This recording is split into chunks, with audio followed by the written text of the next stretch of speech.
Hello दोस्तों, स्वागत है आपका एक और न्यू और एक्साइटिंग वीडियो में। तो आज हम लोग सीखने वाले ऑपरेटर्स क्या होता है। जी हाँ, ये नाम आपको सुना सुना हुआ लग रहा होगा। ये सुना हुआ ही है और हालांकि सिर्फ सुना हुआ नहीं है, आपने इस पे वर्क भी किया है। अब चलिए हम लोग जानते हैं कि क्या आपने सुना है और क्या वर्क किया है। तो बिना किसी देरी के मैं आपको इंट्रोडक्शन देता हूँ कि क्या है व्हाट इज ऑपरेटर। तो simple, A operator is a symbol that operates on a value और वेरिएबल। अब इसका क्या मतलब है? सिंपल मतलब कि कोई भी वैल्यू में हम लोग कुछ भी ऑपरेशन करते हैं उसे हम लोग कहते हैं ऑपरेटर। मीन्स सिंपल मैं आपको बताऊं, अगर a प्लस बी में आपको कहूं या 10+12 कहूं, 10+12 कहूं कि 10+12 क्या होता है, तो आप क्या कहेंगे? ऑब्वियस सी बात है 22 कहेंगे। तो बस ये जो प्लस है, ये आपने जो नोटिस किया प्लस, ये प्लस हो गया हमारा ऑपरेटर। मीन्स कोई भी ऑपरेशन करने के लिए हम लोग कोई भी चीज़ों को यूज़ करते हैं वो होता है ऑपरेटर। जैसे अगर मैं कहूँ 10 × 2, तो यहाँ पे मल्टीप्लाई जो है, मल्टीप्लीकेशन जो है, वो हो गया हमारा ऑपरेटर। तो आई होप आपको ऑपरेटर समझ में आया होगा। और सी में बहुत तरीके के ऑपरेटर्स होते हैं। तो चलिए एक एक करके हम लोग सभी को जानते हैं कि क्या क्या ऑपरेटर्स होते हैं। तो ये आप देख पाएंगे सी प्रोग्रामिंग में कितने ऑपरेटर्स है, अर्थमेटिक, रिलेशनल, और इसे हम लोग कंपैरिजन ऑपरेटर भी कहते हैं, असाइनमेंट, लॉजिकल, बिटवाइज, मेंबर। अब ये इतने तरीके के ऑपरेटर्स होते हैं। अब एक एक करके हम लोग सभी को डीप डाइव जाते हैं कि एक एक ऑपरेटर्स को जानते हैं अच्छे से। तो सबसे पहला है हमारा अर्थमेटिक ऑपरेटर। अब इसमें सिंपल है, एडिशन, सब्ट्रैक्शन, मल्टीप्लिकेशन, डिवीजन, और इस पे एक है मॉड्यूलस। ये आपने सुना होगा अगर आप थोड़ा सा भी प्रोग्रामिंग से है, तो अगर नहीं भी सुना है तो भी कोई बात नहीं, ये आपको बताऊंगा मैं। तो ये सिंपल है, प्लस हो जाएगा 5+3 8, 4 - 1, ये 1 हो चुका है मिस्टेक से, ये 3 होगा। तो उसके बाद 3 × 5, ये 15। मीन्स ये जो सिंपल था ये तो सिंपल है, डिवीजन भी सिंपल है अपना। बट मॉड्यूलस में क्या करता है, ये रिमाइंडर एरिया को देता है। मीन्स मैं अगर करूँ 5 सिंपल समझिए, 5/2 में अगर करता हूँ तो उसमें क्या आना चाहिए, मेरा रिमाइंडर आ रहा है। मीन्स मॉड्यूल को मैं यूज कर रहा हूँ, परसेंटेज को यूज कर रहा हूँ, इट मीन्स वो हमारे पास रिमाइंडर एरिया को देगा। मीन्स नीचे का जो हिस्सा बचता है उसे हम लोगों को देगा। तो आई होप आपको ये चीज समझ में आया होगा। अब चलिए एक एक करके हम लोग प्रैक्टिकल कर लेते हैं, उसके बाद फिर हम लोग नेक्स्ट ऑपरेटर पे चलेंगे। तो मैं विजुअल स्टूडियो कोड ओपन कर लिया हूँ। अब मैं एक और फाइल क्रिएट कर लेता हूँ। और फाइल क्रिएट करके मैं क्या करता हूँ, इसको लिख देता हूँ ऑपरेटर.सी। ये मैंने लिख दिया ऑपरेटर.सी। और इसे मैं थोड़ा जूम कर लेता हूँ और मैं टेम्पलेट कोड डाल देता हूँ जो हम लोगों को हर बार लिखना ही है। तो वो आप लिख लीजिएगा, क्योंकि मैं बार बार डाल रहा हूँ, मीन्स मैं बार बार कॉपी पेस्ट कर ले रहा हूँ। आपको कॉपी पेस्ट नहीं करना, आपको लिखना है चीज़ों को। तो सिंपल ये आपको लिखना है, हैज इंक्लूड stdio.h और void main और ये कर्ली ब्रेसेस। ठीक है, ये आपको लिखना है। अब इसके बाद हम लोग ऑपरेटर करना चाहते हैं, ऑपरेटर्स का यूज़। तो उसके लिए मैं सिंपल एक प्रिंट स्टेटमेंट ले लेता हूँ, प्रिंट एफ, और इस पर मैं डायरेक्टली करता हूँ %d, just give me a minute, %d, और इसे हम लोगों को कोटेशन में करना है, %d कॉमा, और मैं क्या करता हूँ 10+5, जो मैंने आपको बताया सेम चीज़ मैं लिख देता हूँ 10+5। अब इसे अगर मैं एग्जीक्यूट करूँ तो जी हाँ, ऑब्वियस सी बात है, ये 10+5 करके हम लोगों को आउटपुट दे देगा। तो ये हमारे पास आउटपुट आ चुका है 10+5 = 15। अब अगर मैं डेटा चेंज करूँ तो डेटा चेंज होकर माइनस, डिवाइड, सबका वैसे ही उसी अकॉर्डिंग आ जाएगा अगर मैं माइनस किया हूँ। और इसे एक बार एग्जीक्यूट करूँ तो आप देख पाएंगे हमारे पास आंसर आ गया है 5। तो जो भी है वो सिंपल, ये तो आपने किया है बेसिक्स, एडिशन सब्ट्रैक्शन तो सभी ने किया है। तो इसमें कुछ ऐसा ज़्यादा समझाने का नहीं है। हाँ, मॉड्यूल पे मैं आपको एक जरा सा बता देता हूँ, वो आपको नया लग रहा होगा, बट नया कुछ नहीं है। अगर बेसिक्स आपने मैथ्स किया है तो बस मैथ्स का ही पार्ट है। और इसको मैं कर देता हूँ 5, और इसे मैं कर देता हूँ 2। ये मैंने कर दिया 5 मॉड्यूल 2। अब इसका क्या मतलब है, रिमाइंडर हम लोगों को मिलेगा, ये ध्यान दीजिएगा। मैं इसे एक बार एग्जीक्यूट करता हूँ तो आप देख पाएंगे हमारे पास आंसर आया है 1। ये 1 कैसे आया, क्योंकि 2 से अगर हम लोग डिवाइड करेंगे 5 को, तो 2 ÷ 2, और वो हमारे क्वेश्चन पार्ट पे आ जाएगा 2 और नीचे 4, और रिमाइंडर बच जाएगा 1। तो इस तरीके से वो हमारा रिमाइंडर दे दिया। अगर इसी चीज़ को मैं रेप्लिकेट कर दूँ, डुप्लीकेट कर दूँ, और इसे मैं आउटपुट क्लोज कर देता हूँ और इस पर मैं लिख देता हूँ डिवाइड। ध्यान दीजिएगा मैं क्या कर रहा हूँ, डिवाइड मैंने लिखा है, और एग्जीक्यूट करूँ तो आप देख पाएंगे हमारे पास दो आंसर आया है। दो आंसर क्या है, एक 1 है और एक 2 है। अब ये 1 2 क्या है, आपको कंफ्यूज हो रहा होगा कि दोनों एक साथ कैसे आ गया, क्योंकि मैंने आपको बताया एस्केप सीक्वेंस को यूज़ करना है, हम लोगों को न्यू लाइन क्रिएट करना है, तभी हम लोगों को प्रॉपर आउटपुट मिलेगा जो हम लोग चाहते हैं। तो मैं एस्केप सीक्वेंस यूज़ कर लेता हूँ, ये मैंने क्लोज किया और ये एस्केप सीक्वेंस मैंने यूज़ किया और अब एग्जीक्यूट करता हूँ मैं।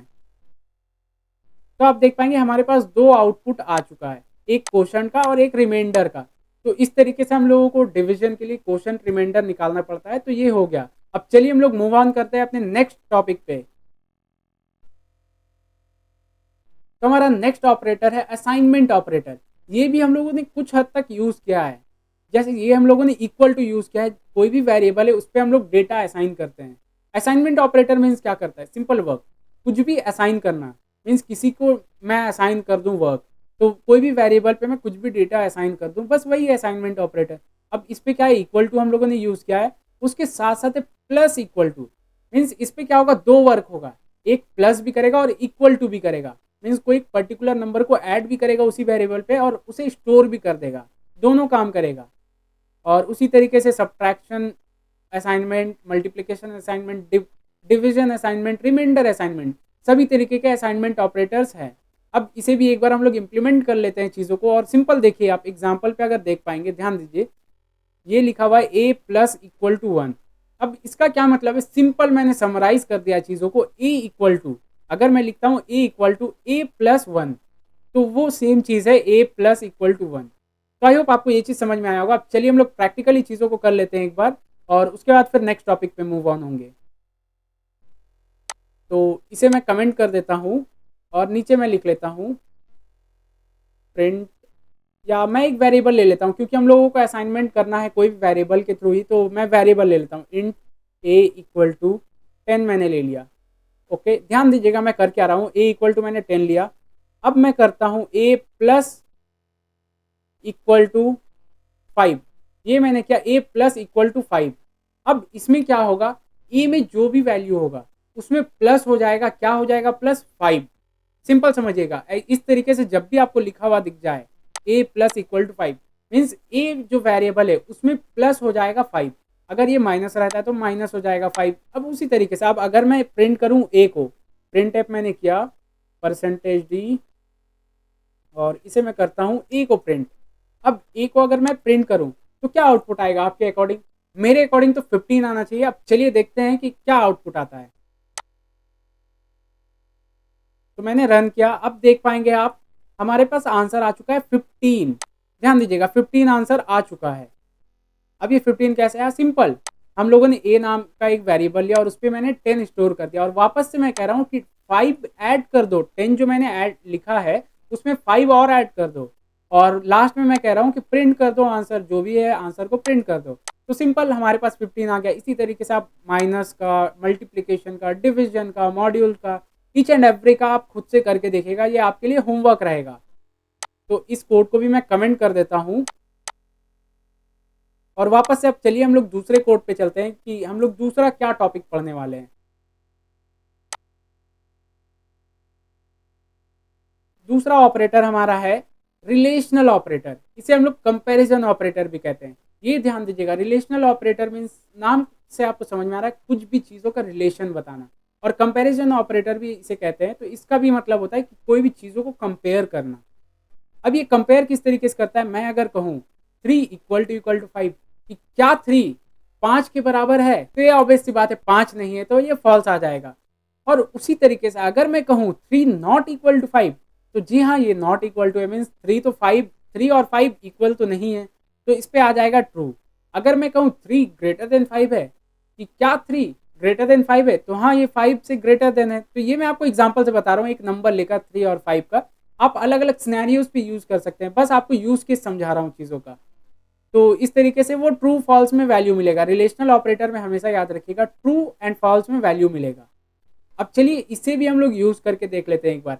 और एक चीज ध्यान दीजिएगा, ये ज्यादातर मोस्टली जो यूज होता है वो कंडीशनल स्टेटमेंट्स में यूज करते हैं और लूपिंग में, ये ज्यादातर ये सब चीजों में यूज होता है रिलेशनल ऑपरेटर। अब इसे भी हम लोग एक बार इंप्लीमेंट कर लेते हैं चीजों को। मैं सिंपल लिखता हूँ प्रिंट एफ परसेंटेज डी, और वही सेम एग्जांपल मैं ले लेता हूँ 3 5 3 इक्वल टू 5, ये मैंने ले लिया। अब इसे मैं एग्जीक्यूट करता हूँ, अगर ध्यान दीजिएगा मैं एग्जीक्यूट करता हूँ तो ये 0 आया। मैंने तो आपको ट्रू फॉल्स बताया था। अब ये 0 क्या है? 0 सिंपल वो डिनोट करता है कि ये फॉल्स है, और 1 डिनोट करता है वो ट्रू है। ठीक है, ये चीज का आप ध्यान रखिएगा। 0 मतलब होता है फॉल्स, 1 मतलब होता है ट्रू। अब अगर मैं दोनों वैल्यू को चेंज कर दूं, या मैं इसे नॉट इक्वल टू कर देता हूं, सिंपल मैंने इसे नॉट इक्वल टू कर दिया, 3 नॉट इक्वल टू 5। अब अगर मैं इसे एग्जीक्यूट करूं तो आप देख पाएंगे हमारे पास आंसर आ चुका है 1। 1 मीन्स जैसा हम लोगों ने जाना ये ट्रू है कंडीशन। तो बस इसी तरीके से हम लोग सिंपल, और इसे हम लोग इफ में ज़्यादा यूज़ करते हैं, इफ में, लूपिंग में, ये सब में ज़्यादा यूज़ करते हैं। ऐसे कोई यूज़ केस ज़्यादा इसमें नहीं है ये प्रोग्राम में। आगे चलकर हम लोग इफ वगैरह का कंडीशन जानेंगे तो उसमें हम लोग यूज़ केस करेंगे इस चीज़ों का।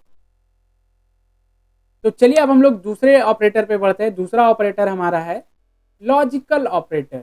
लॉजिकल ऑपरेटर जैसा नाम से समझ में आ रहा है, कुछ भी लॉजिक लगाना है, और इसमें भी ट्रू एंड फॉल्स में वैल्यूज मिलता है। ट्रू एंड फॉल्स में कैसे वैल्यूज मिलता है? अगर आप गेट पढ़े होंगे, गेट के लॉजिक्स को पढ़े होंगे, जो एंड गेट, और गेट, डिजिटल इलेक्ट्रॉनिक्स में अगर ये सब है तो वो सब अगर आप पढ़े होंगे तो उसमें आपको सिंपल समझ में आएगा। लॉजिकल एंड, इसका मतलब होता है दोनों कंडीशन ट्रू होना चाहिए। या तो ट्रू होना चाहिए या तो फॉल्स होना चाहिए। अगर ट्रू होता है तो ट्रू मिल जाएगा, अगर दोनों फॉल्स होता है तो फॉल्स मिल जाएगा। अदर देन दैट, अगर कोई एक ट्रू है कोई एक फॉल्स है तो उसमें क्या होगा, वो दोनों ही कंडीशन फॉल्स हो जाएगा। सिंपल, ये चीज ध्यान रखिएगा।